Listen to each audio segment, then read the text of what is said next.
Hey, good morning, everybody. Thanks for tuning in again on this Tuesday morning. The Lord's blessing to you. Again, I talked a little bit about the church yesterday. I talked about you praying for your church.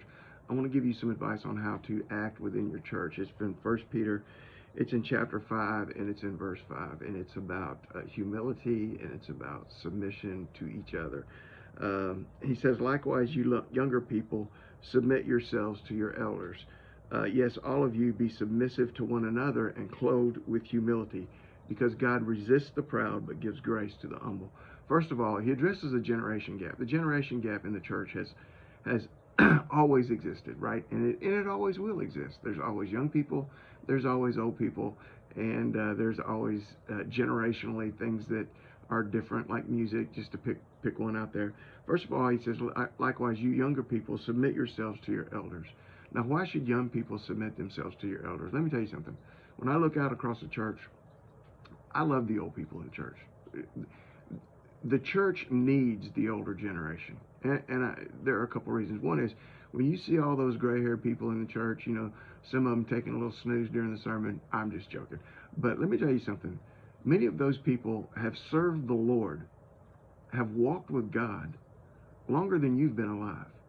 They've seen the traps. They've seen the pitfalls. They've seen the things that can turn into something that are ungodly or unbiblical.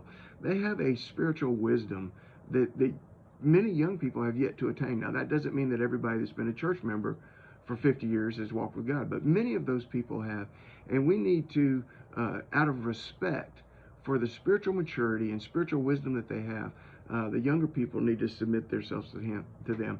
In fact, Peter actually expands it. He says, all of you be submissive to one another. We need to be submissive to one another, be clothed with humility. You see, humility is when I am willing to look out for the other person instead of just me. When the other person's ideas are just as valid, if not more valid, than mine. Humility means that I don't think I know everything, and that I don't think I have everything right, and that I don't think my way is the way it ought to be done.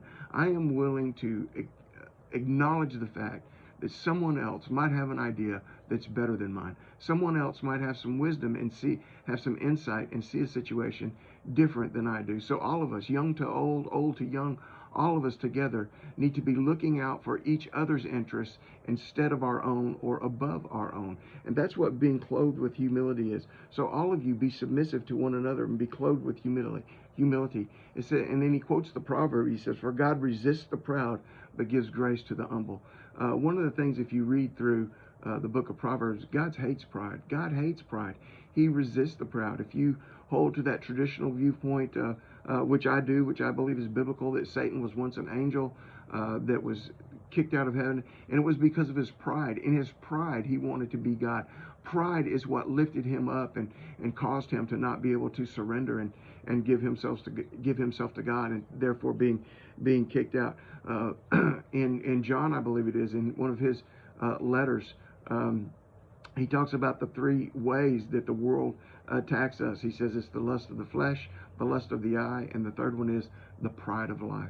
Listen, our pride will get us every time. Our pride will get us in trouble every time. Our pride will cause trouble every time.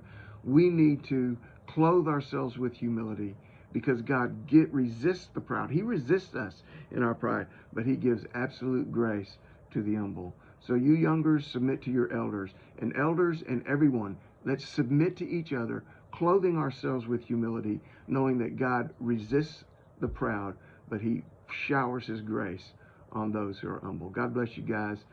Get out there in faith the rest of this day. Love you. Bye.